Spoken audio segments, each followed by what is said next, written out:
If you were to talk to all of your players and have them list the short, medium, and long-term goals of the other players' characters, if we were to talk about each other's characters the same way we talk about our friends, how we know their shortcomings, how we know their strengths, what they want to do with their lives, we can usually say those things and identify those things about our friends, but not each other's characters. This is something I've noticed year after year after year.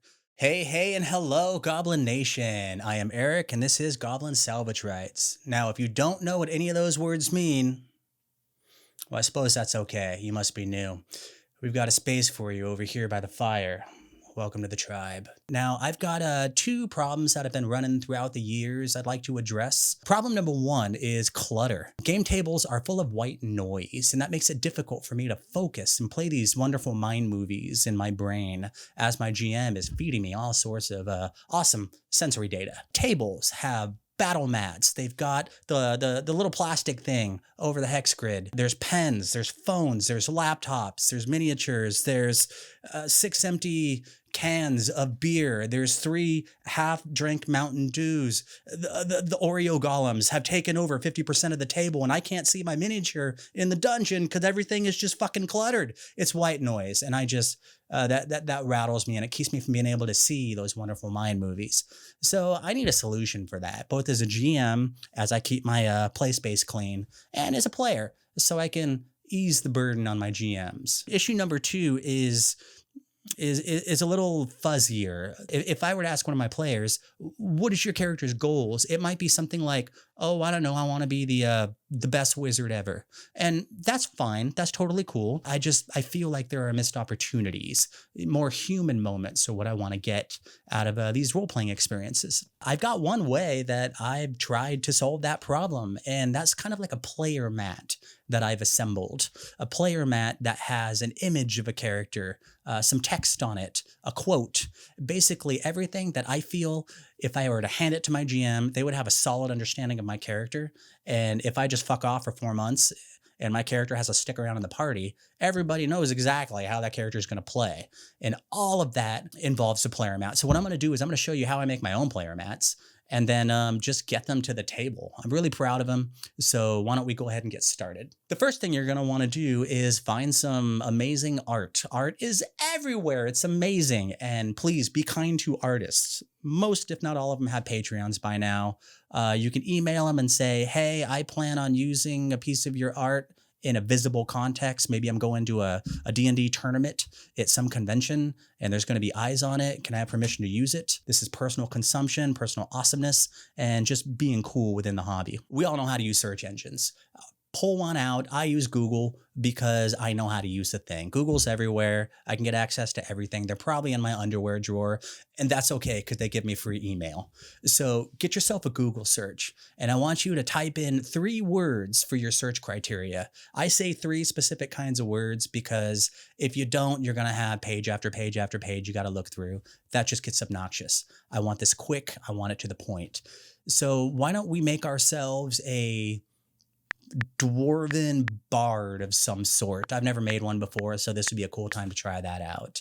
I'm going to go down into my Googles and I'm going to type in dwarf bard. I need a 3rd word, so I want this word to describe the kind of art I'm looking for. Do I want black and white? Do I want silver tone, watercolor, illustration? Whatever that 3rd word is, sort of in there. I just use illustration as a general term. That tends to pull everything I need within the first 30 or so results.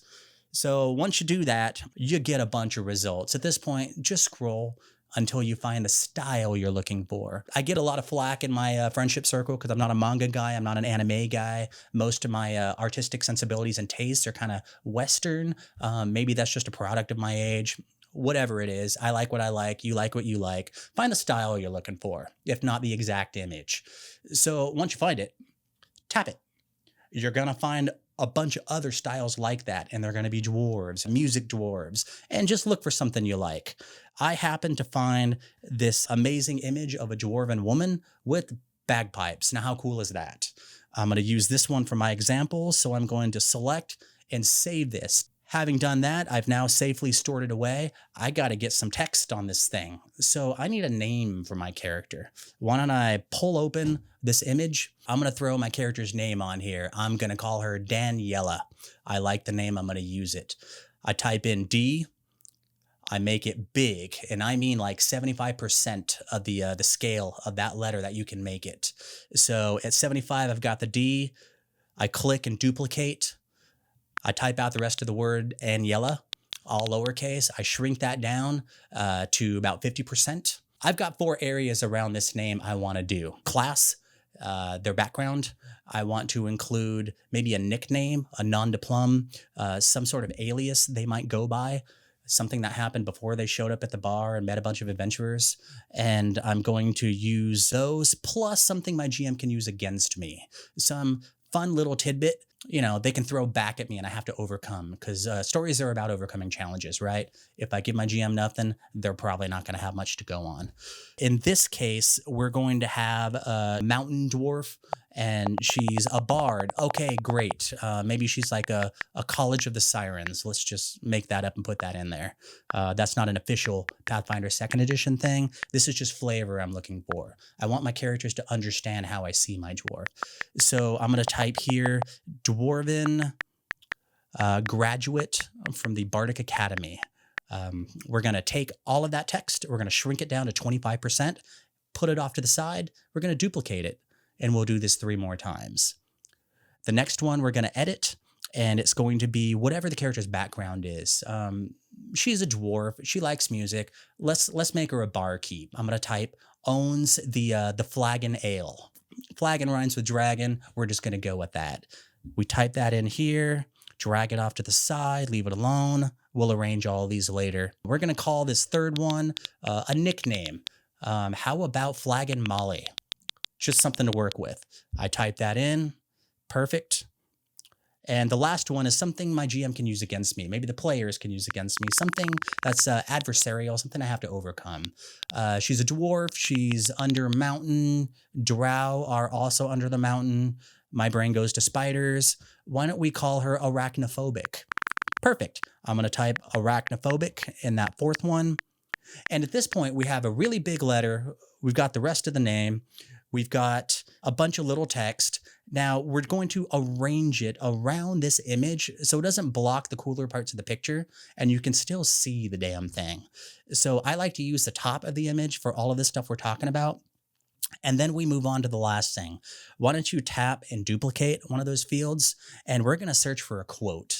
I'll keep this super quick. I like quotes on all my characters because they bring out the interior mind space of that character. I'm going to go with arachnophobia because that's just kind of funny if you get a good quote. So I'm going to type in brainy quote, spiders. And you're going to have a whole list of quotes from different people who write books, philosophers, sports figures, whatever. Anybody who has anything to say about spiders, it'll be in here. You edit that little text box so that the quote is in there. Put quotation marks around there because, we need to know these things. And then shrink it down to a small size. I like about, again, somewhere between 25 and 50%, and drag it to the bottom of the image. So now we have a name. We've got a bunch of background stuff for the character. We know what the class is. We have a really cool quote that helps us understand the character more, and we have amazing art. The final touch I like to do is I have a separate app that lets me modify the filters on it. I like comic book filters and fuzzy stuff, and I have a couple of examples to my right and left here. These are actual characters I have in play. Once I throw them through the filter and get what I like, huzzah, we're good. Shoot an email off to your local Office Depot, and then they'll walk you through how to get it printed in color and laminated. You can get it all done for under $10. Stupid simple. I like 8.5 by 11, but you can get it done actual playmat size, like those Magic the Gathering playmats that are so cool. Whatever size you want, just make it that. All of that will create these amazing works of art that you can keep with your character sheet. If I have miniatures for my characters, a pen to take notes on my character sheet, a handy dandy little wet erase marker, dry erase marker. I can keep track of my hit points on my character sheet that is laminated. Whatever I can fit on the character sheet or under it is allowed to stay on the table.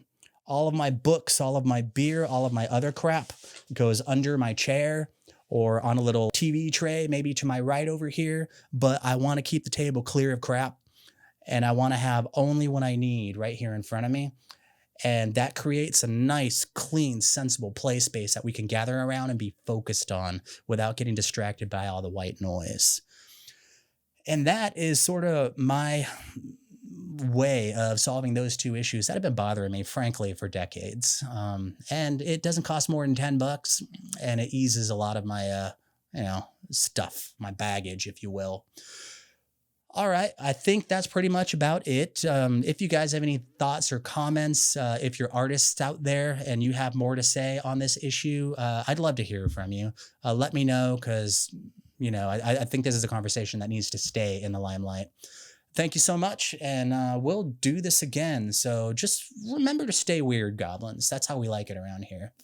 I'll talk to you later. Peace out.